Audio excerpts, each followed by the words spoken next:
Thanks, Stephen. Hey, everybody. Good afternoon. Thank you so much for joining us here today.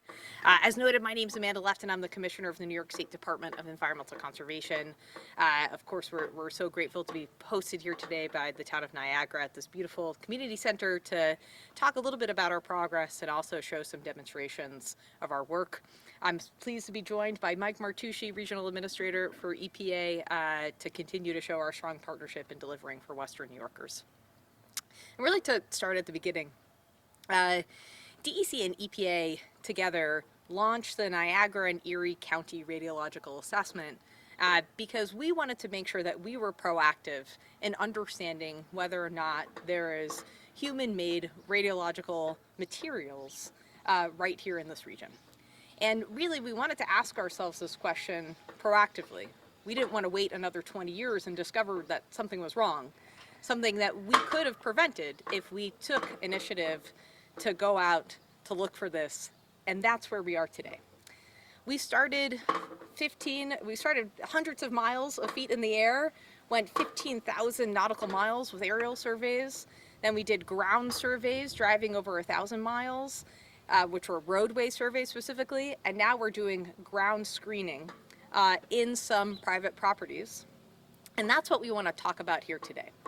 At each stage of that process, we've been meticulously narrowing down to understand where we needed to do some further understanding and some further investigation.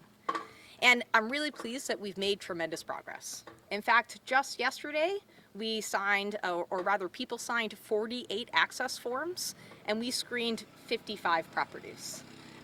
We're continuing to make really great progress in order to understand what's out there and make sure that we're delivering for these communities. And really importantly, we know, of course, that there's always some natural level of this kind of material. This kind of material happens in our daily lives. We're all exposed to radiological material. That's not what we're looking for. What we're looking for is elevated levels. We're looking for a concentration of that material. And so today we're going to see some demonstrations, the equipment we're using, so we can educate the public, if you've signed an access form, to understand who might be visiting your home, what that might look like, and make sure that we're getting awareness out there. I also want to make sure people know how they can reach us. So we have an active hotline that is up and running weekdays from 8 a.m. to 6 p.m. with people picking up the phone. And that phone number is 518-712-8279. We also can be reached at email at necra@dec.my.gov. And starting on Thursday, we're going to be in person right here. So we're going to have some of our team members that are going to be here to answer questions. And that is going to be from 3 o'clock to 7 p.m. this Thursday, July 30th, Monday, August 3rd, and Monday, August 10th. So if you're a community member, you have questions about whether or not you should sign an access form, or you're trying to understand the process, please feel free to come here. We're happy to answer your questions. Please call our hotline. Please email us. We want to make sure we're as available for the community as possible. We've been knocking on doors. We've been making calls. We've been going to the community, and we want to make sure that there's a place where the community can come to us so that we can continue to make sure that we're delivering for Western New York and continue to make sure that we're proactively out in the field answering people's questions. So with that, I'll turn it over to Regional Administrator Mike Martucci for some words from him. Mike. Thank you, Commissioner. And as the Commissioner said, I am Mike Martucci. I'm the Regional Administrator for EPA Region 2, which includes the entire state of New York. So in addition to the screening activities that the Commissioner just reviewed, EPA is undertaking soil sample testing as well. This soil sample testing is happening at homes from which we're obtaining screening data. That screening data then is being analyzed and passed along through our process to EPA in cases where we want to do soil sampling. That sampling process has begun, and we're running it concurrently along with the screening activities, the demonstration of which you will see today. So that process is one that involves laboratory testing, several weeks of time that involve those actual soil samples going to laboratories, involving testing that takes a prescribed period of time, with the data coming back to EPA. And that data is going to inform cleanup activities, which will be unique to each and every property. EPA will be undertaking these cleanup activities under our federal authorities, under the removal authorities in the Superfund law, the federal Superfund law. EPA undertakes removal actions like this all across the country at sites with radiological material, much like what we're seeing in some of the homes, and certainly in the homes that have been referred to this agency by DEC. So that process is one that this agency has a lot of familiarity with and is positioned well to undertake. So each one of those cleanups is going to be individualized to the contaminants of concern on an individual property. To be clear, the contamination is not uniform. It is very unique to each and every property, and that's why that sampling is necessary to better understand exactly what material is there. And then, of course, our team working closely to devise a remedy to remove that contamination so that properties can be certified as clean. So those processes on the EPA side are in process. Undoubtedly, you are aware as well that after reviewing screening data, not laboratory testing data, but screening data, a team of folks from the state environmental, Department of Environmental Conservation, EPA, and the Department of Health review that screening data, and determinations were made to make 4 voluntary offers of relocations to families. That process is a process that continues to happen as new data comes in from sites, but currently we remain at 4 voluntary offers made for families. The federal government is working in a process with those families. Those families are at various stages of finding a longer term temporary housing, which is an important step for those who choose to take that. And then, of course, in the interim step, offering immediate solutions, including options like hotels or short-term rentals, with the ultimate goal of working with each individual family, determining their needs, and doing things like property tours and finding solutions that fit on a one-on-one basis. So those activities have been ongoing as well in parallel to all of the things that we have going on the screening side of our operation as we move into the exact characterization of the material, devising cleanup plans, and moving forward toward cleanup. So with that, our next step is we're going to be doing, our experts who are here are going to be doing a demonstration, and then we will return for questions. So maybe I'll turn it to you, Stephen. That sounds good. So I think let's talk about the logistics of this. We have equipment over here on the table. I know we have cameras to move if it's easy enough to do so. I think we'll have the visuals, and then Pete and Pat here, the experts, can kind of provide a bit of context on what we're looking at and kind of explain kind of the process. Does that sound okay? Is that doable? And just before we break to do that, I just want to introduce these really wonderful people. So we have Pete. Pete's from the EPA. We have Pat. Pat is from DEC, and then we also have one of our wonderful lieutenants. And when people are out in the field, you're going to see them with safety gear on. We also have some of our environmental conservation officers that are going to be in uniform. So as you see folks screening different property, this is what they're going to look like, and we really appreciate them being here today. They've done a really amazing job in helping to lead this effort, and they're going to demonstrate for us some of the equipment. But just want to table set these amazing 3 people that we have here that will show us a demonstration. Does that sound all right with you guys? Yeah? All right, let's make the move over. Yeah, I think that makes more sense.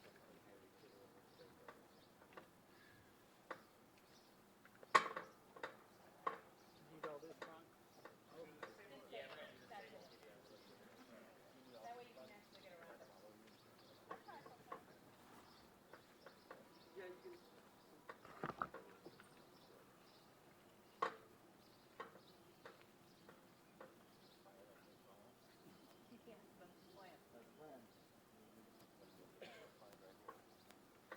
We're going to find out. Ask the experts. Yeah, I don't know if is this equipment going to interfere at all, you guys? It's possible. They're the experts. And listen, and it's important to note that, right? Because there's we know that things like, your granite countertop, things that are in our equipment, all of that have material in it. So it's yes, absolutely. Right. Exactly. Okay. Speak. Go ahead. Okay. Good afternoon. My name is Pete. Hold on one Sorry. second. My fault. I was just ready right then and there. I should have said the last name forgot my last name. It's Pete and Pat. My last name is Pat.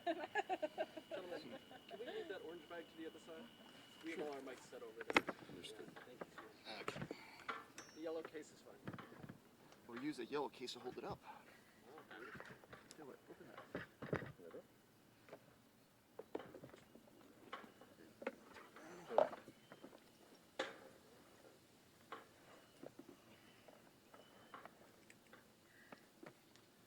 Thank you, gentlemen. All right. Does this work? Looks good? Yeah. All right then. All right, folks. Are everybody good? Everybody good? Nice and loud. All right. ahead. All right. My name is Pete Lyschenko. I'm an on-scene coordinator with the United States Environmental Protection Agency. My colleague to the right here. My name is Patrick Concanon. I'm a geologist with the New York State Department of Environmental Conservation here in our Buffalo office. Folks, here today we're going to describe the equipment that we're utilizing for these surveys. When a representative from both from DEC or EPA comes onto the property, we're going to be equipped with these very similar units. To my left here, we have a GPS-enabled what we call 2241 with a 3x3 sodium iodide scintillator. What it basically means, it's a gamma detector. It detects gamma radiation. We have it connected via Bluetooth to a GPS device as well as a tablet. What we're doing is that when we go out to do these studies, we want to make sure that we document this as appropriately as possible, make sure that we had defendable data. We collect this information utilizing the instrumentation. It feeds up into the data logger, that being the tablet, and then all the GPS information is collected and also sent to the tablet as well, and that information is basically synced up together, so then we can take the information, bring it back in the office and run our analysis. The representative that would be carrying this backpack will walk through a property, walking tight transects, usually probably 3 to 5 feet, basically kind of like mowing the yard. With that, they collect this information, and then that information is brought back to the office. In the office, we'll download the information and plot it out in our geographic information systems and conduct analysis to see if a property warrants further investigation. If a property warrants further investigation, a second visit will be made by field teams utilizing this instrumentation here, which is very similar to this one here, except it measures radiation in a slightly different units, what we refer to as exposures.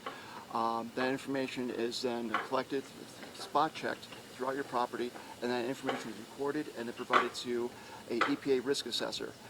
This information is then evaluated, and a joint decision is made by both, including the EPA, DEC, and the New York State Department of Health, determining whether or not further work is needed on the property.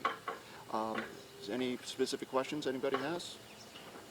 All right, at this point, we're going to go ahead and we're going to suit up, and we're going to conduct a demonstration. You got this?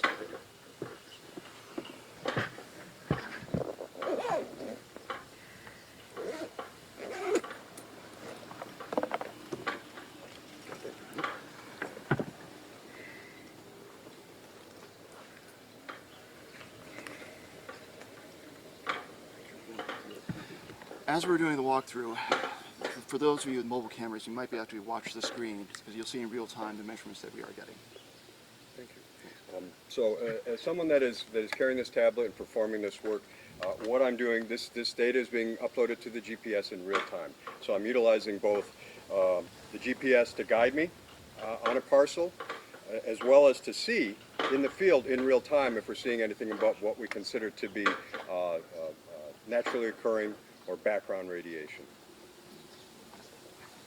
Where do you want us to just move on?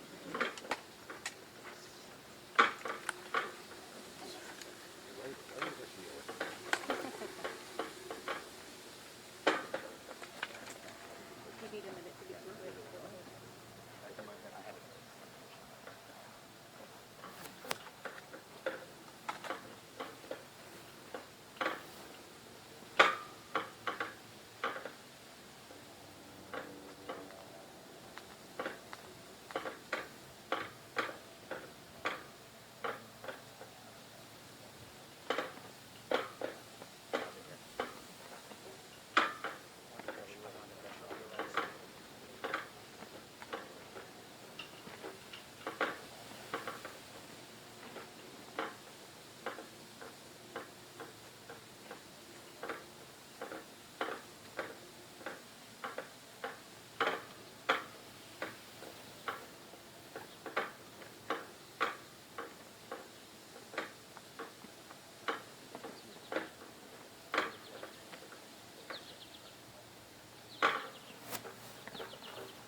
not to be as least intrusive as possible.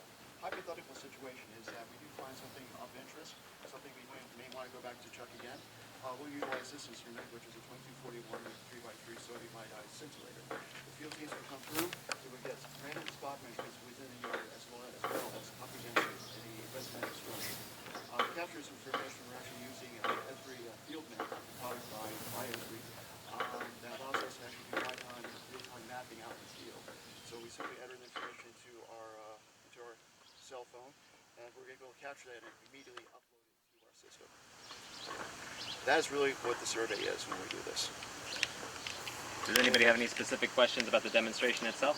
What's background on your counts per second? What do you consider background? Usually counts per second, it's usually around 20,000. 20? Yeah, typically. Depends on the area. So background's very per minute. interesting. Yeah, per minute, sorry. That's per minute. That's sorry. per minute. Per Right, minute, so yes, 2,000 counts per second, roughly? Is that what you're saying? Roughly around like 8 or 9. Roughly. So the thing about background is it varies wherever you are at. Sure. So I mean, within the state itself, it's great variation. Within the county itself, it's great variation. Yeah. So that's something that when we're out in the field, we kind of have to make that field determination. The thing with radioactive surveys, a lot of it's professional judgment as well as working with the numbers. So as you bring up, the background is a good measurement of things, but you have to approach it with a grain of salt, understanding that does have great variation. Gotcha. How many teams do you have doing this at once? Let's say you have 50 permissions to get onto properties. How many teams do you guys have at most at once? Currently, we're ramped up to about 7 teams. Right now, we may increase the number if necessary, but right now we are equipped to be able to handle 7 teams at one time. How typically long would you spend on some? I know it depends on the size of the backyard, but typically, you just showed us what you do, and I don't know how many, if you walk more, but a typical quarter-acre backyard. 20 minutes, 20, 30 minutes maybe? And it depends, this is an open area, so a typical parcel, we can do that. But we also take into account any trees, fire pits, backyard areas. We work around that as well. Some of the properties take a little longer. We've also had some very large properties. We may spend upwards of an hour. So we want to get very good data while we're there. You didn't find anything just right now, right? We got nothing to worry about, do we? Oh, wait a minute, you can check your feet. So if we don't have any more questions about the demonstration itself, I think we can move our way back to the podium, or yeah, I think that's the best approach. And Here. just technical questions. Yeah, absolutely. Here, make yourself useful. No. Hey, buddy, you're not lying. Great. Outstanding. Go behind you. Go in front. Okay, no. They needed to happen. I just don't want to cross him up. I got no choice. I'm going to cross you.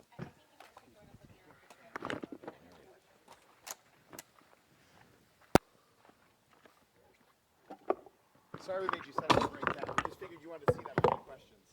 Whose ever mic that is, I tried catching it. I really. It's my mic? Oh, well then I'm really glad I tried. I don't think you really needed it, right? No, I don't Steven, think just so. take that one off. We don't even need that one. Yeah, we don't need We try to take care of taxpayer dollars, actually. We don't want to break anything. All right, everyone. So I'm glad we were able to see a quick overview of the equipment itself and of the demonstration by Pete and Pat. If you have any other questions for the commissioner or for the EPA regional administrator, please let us know. Please, if you wouldn't mind introducing yourself and your outlet, that'd be really helpful. Dave McKinley. I work for Channel 2 here in town. It's just a TV station. So you did this 15,000 nautical mile survey over the last, I remember covering it when you did it a couple of years ago. So when do you release the rest of it? When do you tell others across western New York, however hundreds or thousands there might be, that they have a problem? Yeah, well, first again, so the aerial survey started in 2023. It took about a year and a half. Yeah, I remember. And thank you for covering it. And then we moved to the roadway surveys, and now in the ground surveys. And actually, through that process is where we identified locations of interest, which is where we are today. Have they all been identified then, all these locations of interest? We're not going to be doing this down in Hamburg or Orchard Park or someplace like that? So I think the answer is we really want to follow the data and the science. And we're being really meticulous about what we're seeing with the screening data and ensuring that we're utilizing that to help us continue where to go. Wow. And fortunately, I will say that as we move forward, we're finding a lot of properties that need no further action. And we're finding properties where we know we need to do that follow-up. Well, have you found all the properties where you know you need to do follow-up? Well, that's actually what the screening process is. So that is why we're doing the screening process now, because not every, again, we are really successful in our ability to ramp up and to screen. We got to 55 properties yesterday. And when we do that screening, we're able to do that then evaluation with our team of experts to understand whether or not there's any follow-up needed or not.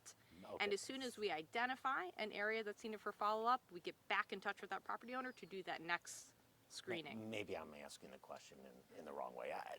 You've done what you've done so far. You've zeroed in on some properties in the town of Niagara, New York. What about the rest? Do we know if there's others, or at this point are you telling me these are the only ones we found where we need to do, where we haven't gone already done our ground survey with our special truck or whatever, and then identified properties? How many more are we going to find?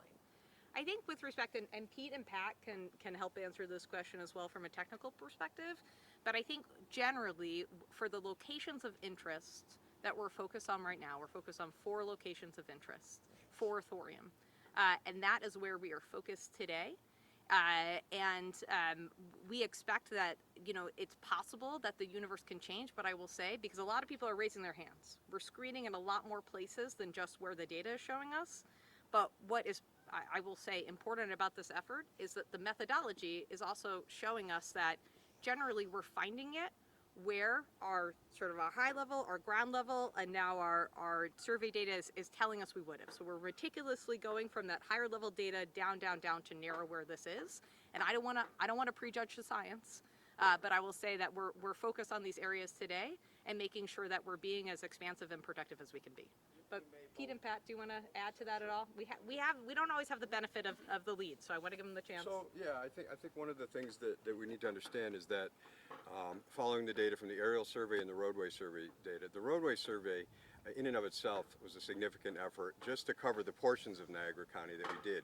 And as we were initially prioritizing that, we would follow up on what we thought of as areas of high importance, if you will. And that's led us to where we were with this work that we're doing right now. So there aren't any others besides the ones you've identified? I'm sorry, He's asking how many. So let me take this, guys. So the areas of interest are actually locations of interest is the term that we're using. Could be multiple properties. So for instance, if a roadway survey saw something elevated, it could be a granite roadway, right? It could be something that just was sort of there that made a pop, or it could be something that needs further investigation. So using that data, we were able to identify locations of interest, and that might include multiple properties that are adjacent to whatever that elevated reading was. So the properties themselves is a different number than the locations of interest. Right now we're in 4 different locations of interest. Have you finished the ground survey with the truck yet or not? We've ridden about 1,000 miles with the ground surveys. I think for the Niagara County portion, we're largely very well underway. But again, I want to say that we're doing this meticulously and intentionally, so we're going to continue to make sure that if data supports us going to additional places, we're going to do that. I've seen 4 maps, but they were just talking about the GPS maps. They have red dots. These homeowners are getting these maps with 0 explanation of what they need. That's a transparency issue, do you think? And why are you doing that? Why would you give someone a map with red dots, green dots, whatever dots, and not tell them what it means? Because they're passing this information out and no one knows what they're looking at. Sure. Yeah, Dan, I'm happy to answer on that. So, first I'll speak to the broader initiative, and then I'll speak as much as I can to the specific issue that you're talking about. So, more broadly, communicating back with folks their property data is a top priority of ours. We've spent the last week getting out and collecting a ton of data once we got those property access forms that gave us the very access that we needed to get onto properties, which was an important step. We have a robust plan in terms of communicating with individual property owners and residents about data on their property, right? The first step of that plan is if their property has been cleared for no further action, they're going to receive an email from us that's going to say just that. But we do understand that there is a a whole host of data that we want to sit down with that's property specific, that takes time. And right now, because we've prioritized getting more screenings done, what that's going to mean is it's going to take time for our teams to develop these maps to which you're referring. Each property owner and each resident will receive a copy of their exact data along with a whole host of supporting materials to explain that data. We're going to make available experts to meet with them individually to walk through exactly what that data means, because most folks are not well versed in the specifics around radiation. So those are all processes that are going to happen. Now, in cases where we've offered voluntary relocation to folks, those conversations have been happening. There is no situation in which we hand someone a map with no explanation and no details.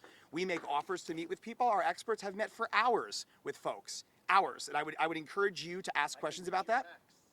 I would encourage you to ask questions about that, Dan, because we have made ourselves available for hours to folks, and we will continue to do that. If people have exact questions, they can call our hotline. We have health physicists, we have environmental specialists, medical doctors from DOH, all of whom have been on calls to address these very issues. So if they call that number, they might get some answers, explanations? So if folks call that number, again, a very small limited number of folks right now have the maps to which you're referring. And again, that is because our focus has been focusing on putting priority to property scannings. Every single person will receive a map. Every single person will have an opportunity to go through the data on their map. But there's no situation in which we have emailed someone data about their property and not availed ourselves to a conversation with that person to discuss what that means with relevant folks from our team. Those conversations have been ongoing.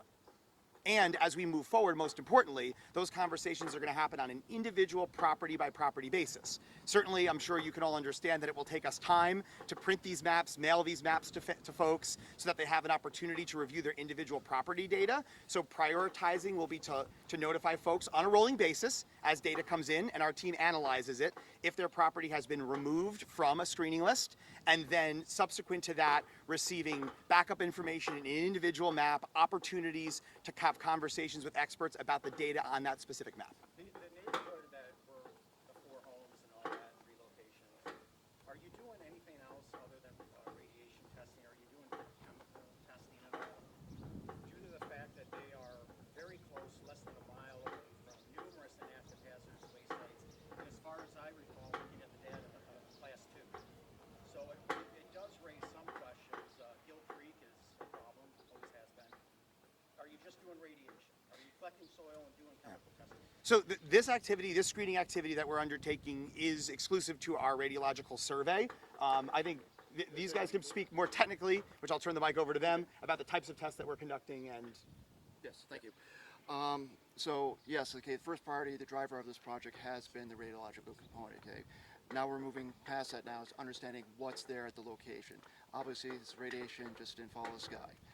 So we are going through taking extensive efforts to actually collect soil samples and run it for a whole host of parameters that we normally do on any type of removal project, including TAL metals, pesticides, mercury. I mean, we're running for everything. So we want to see what's there.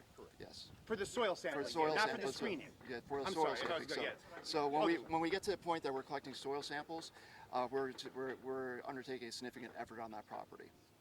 You've stressed in prior comments that decision of whether to move or not is voluntary. The decision of whether to let you onto the property is voluntary, and what to do after you're going to force. But at what point, if any, that you find something, does the government come in and tell a homeowner with a high level, you've got to go? Sure. So I can speak to the relocation question. So what happens is we're basing our recommendations and our conversations with homeowners relative to relocation on screening data, right? Because we talked about soil sampling. Soil sampling takes an extended period of time, right? So the screening data is what is driving that initial decision. The decision is made by a team of folks. Who sits on this team? Are representatives from Department of Health, medical doctors, EPA health physicists, and DEC environmental specialists. So it's possible you could boot them out whether they want to leave or not. No. So in this particular case, all of our relocations have been voluntary. There's no mandatory relocations that are part of. Will there ever be, if you find something in a property that is high enough to say get out? Well, so look, we're not, again, I want to be super clear. We're not removing folks from their home. We're conducting these screenings. As you are well aware, folks who live in these homes in many cases have been there many years or decades, right? So these are folks who have been in these properties for a very long time. So our goal really is to take the screening data that we obtain from the property, turn it around as quickly as possible. In cases where we need to do additional testing like you saw, we conduct that testing, and then we're having individual conversations based on what we find on each individual property. What kind of And rights? I think it might be important to also emphasize everybody that these are all unique situations, right? You know, we're screening different properties in order to be proactive, to understand if something is there. In many instances, there isn't anything there. Where there is something there, it's a very unique circumstance, with respect to where it is, what it is, and what the actual risk exposure is for that resident.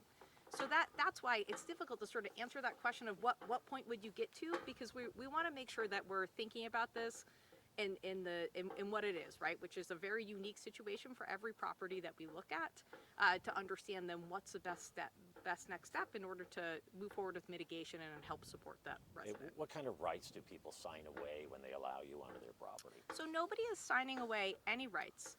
What people are signing are access forms, which essentially just allows people to come in and access their property so that they can perform the screening that you all just saw demonstrated here today. Can you confirm thorium-232 is one of the isotopes that has been found in at least one property, maybe more?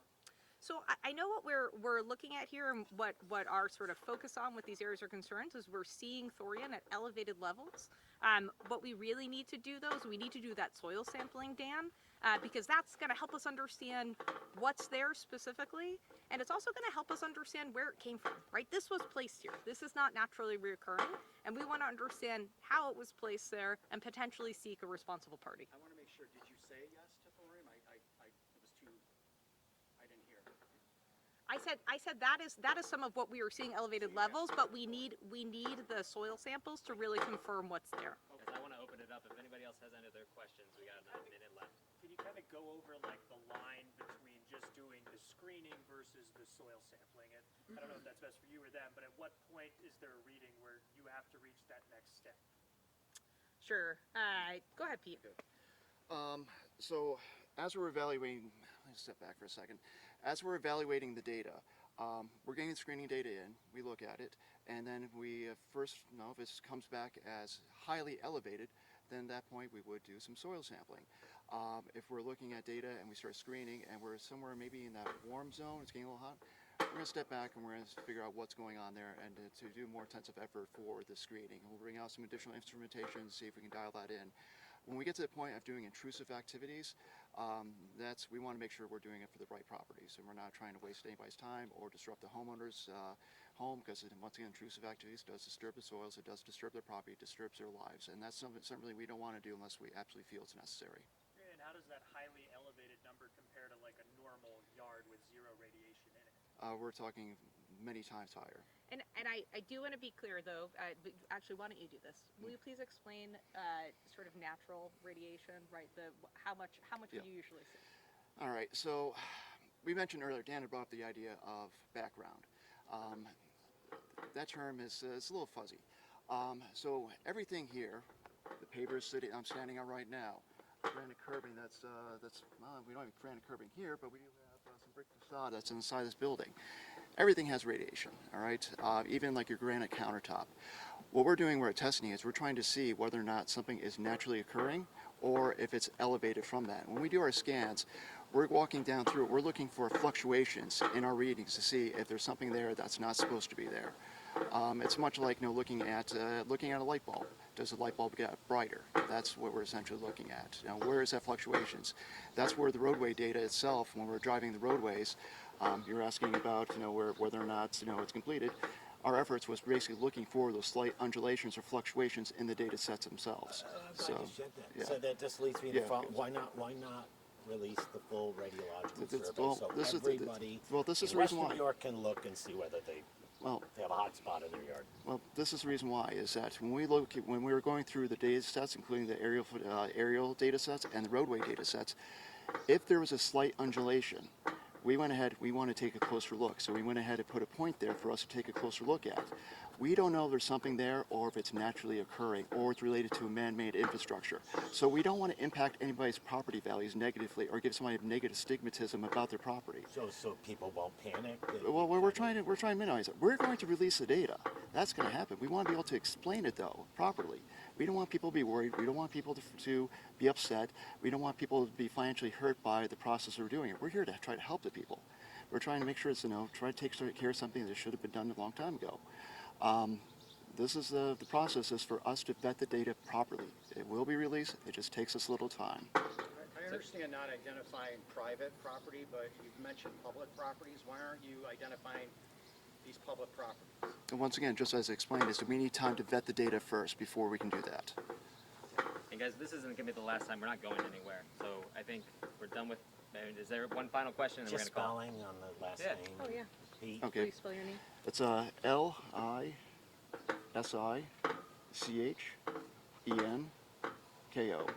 And say it for me one more time. Lisichenko. Lysychenko? Yes. And, What was your title with the EPA? I'm an on-scene coordinator. and Patrick? Yeah, it's CONCANNON.